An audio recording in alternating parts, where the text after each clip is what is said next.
Teman-teman, mari sekilas mengulang pelajaran bahasa Indonesia. Pada serial video dasar menulis akademik, kali ini akan membahas 3 bentuk paragraf. Ini merupakan video bagian ke-8.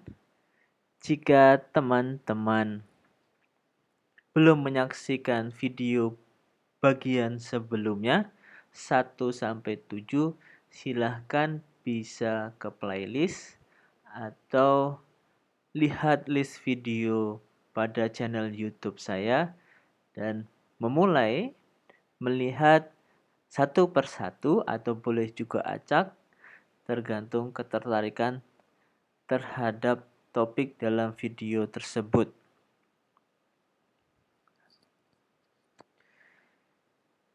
Sekali lagi, kita sedikit mengulang pelajaran bahasa Indonesia, namun bukan berarti saya akan menerangkan secara detail 3 bentuk paragraf ini. Namun, saya hanya ingin mengkontekstualisasikan di bagian mana atau dalam bentuk paragraf apa penulisan akademik itu berada.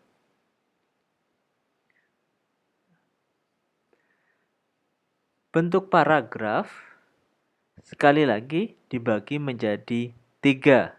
Tanpa melihat slide ini, teman-teman pasti atau semoga juga masih ingat ya, yaitu paragraf deduktif, induktif, dan campuran. Ya, sekali lagi ada deduktif, induktif, dan campuran. Masih ingat gak polanya seperti apa? Deduktif itu bagaimana, induktif itu bagaimana, dan campuran itu bagaimana? Mari kita bahas satu persatu, teman-teman. Mulai dari paragraf deduktif yang paling kiri ya. Di sini gagasan utama diletakkan pada kalimat pertama dalam paragraf dengan penjelasan dari umum ke khusus. Sebagaimana kita ketahui bahwasanya deduktif itu pasti polanya dari umum ke khusus. Kalimat topik atau gagasan utama atau induk kalimat dalam paragraf deduktif diletakkan di bagian paling awal paragraf. Bergeser ke sebelahnya, paragraf induktif adalah sebaliknya. Gagasan utama pada kalimat terakhir dalam paragraf dengan penjelasan dari khusus ke umum. Jadi ini hanya sebaliknya, kebalikan dari deduktif. Kalau deduktif tadi polanya umum ke khusus, atau dulu guru bahasa Indonesia saya itu sering memberikan singkatan untuk memudahkan. Kalau deduktif itu DUK, D-U-K, deduktif umum khusus. Kalau induktif itu polanya IKU, induktif khusus ke umum. Saya perlu berterima kasih ke guru bahasa Indonesia nih dengan pola seperti ini, dengan rumusan menghafal kayak gini sampai sekarang saya masih selalu ingat deduktif itu bagaimana, induktif itu bagaimana. Nah, dalam paragraf induktif, kalimat topik, ide atau gagasan utama atau induk kalimat itu letaknya di bagian paling akhir paragraf, di akhir paragraf. Kalau deduktif tadi di kalimat pertama, kalau induktif berarti di kalimat terakhir suatu paragraf.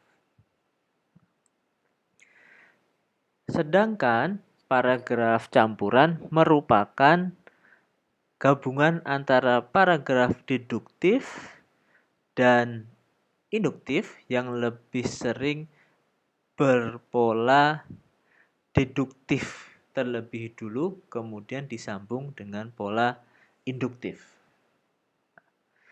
Kalimat topik itu berada di awal dan berada di akhir. Jadi kalimat topik, induk kalimatnya ada di kalimat pertama dalam paragraf tersebut dan di kalimat terakhir. Polanya, ini maksudnya deduktif, induktif. Itu maksudnya berarti polanya itu diawali dari umum ke khusus, jadi deduktif dulu, umum ke khusus, sebagaimana pola deduktif, disambung dari khusus, kemudian ditarik ke umum lagi. Nah, jadi dari umum ke khusus, kemudian disambung dari khusus ke umum lagi. Nah, sekarang kita ke kotak yang saya beri warna oranye ini, teman-teman. Maksudnya seperti apa? Rekomendasi untuk dilakukan dalam menulis akademik, sebaiknya gunakan bentuk paragraf yang pertama ini, supaya tulisan mudah dipahami.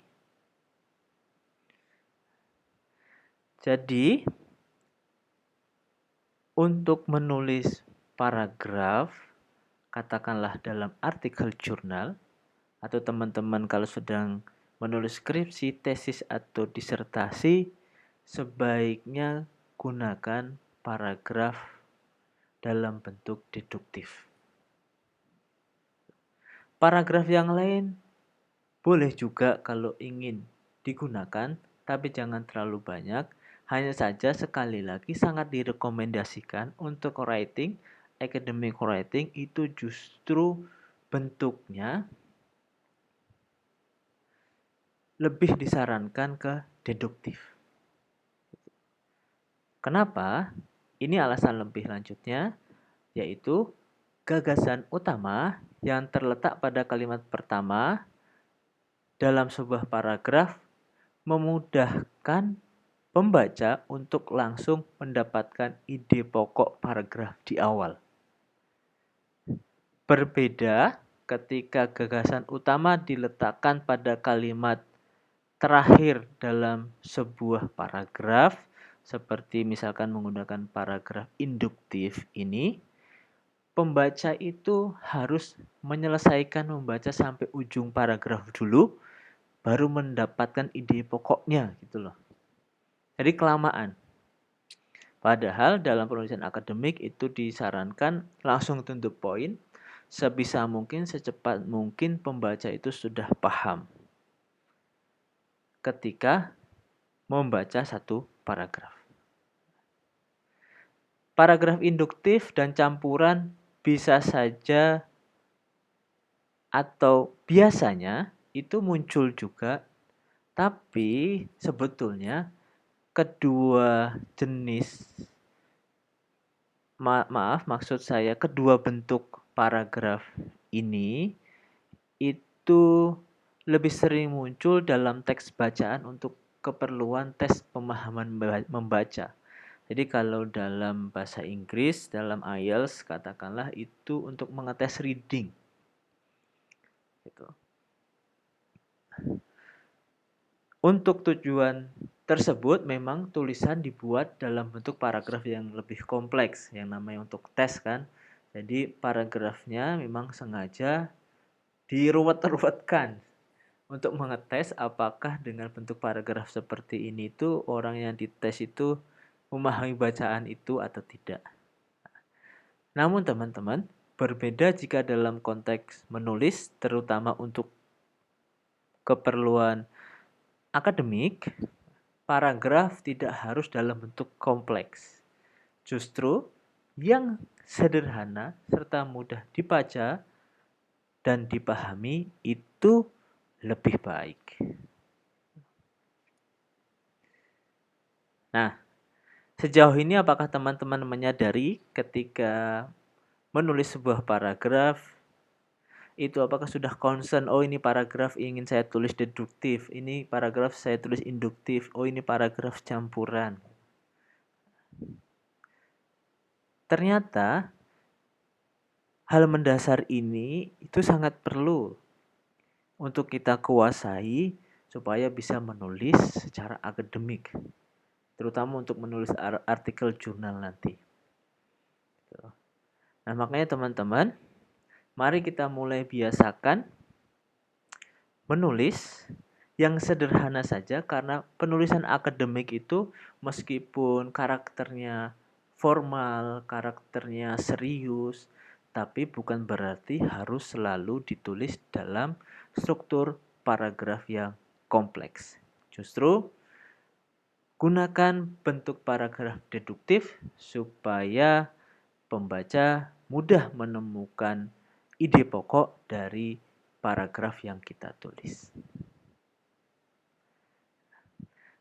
Sekiranya sampai di sini terkait dengan bentuk paragraf, tadi saya sempat nyeletuk kata jenis paragraf. Nah, kita akan bahas di video selanjutnya. Di video ke-9 nanti akan sedikit mengulang kembali pelajaran bahasa Indonesia dengan topik 4 jenis paragraf. Dan untuk menulis akademik harus menggunakan jenis paragraf yang mana? Sampai bertemu di serial video dasar menulis akademik berikutnya. Terima kasih, semoga bermanfaat.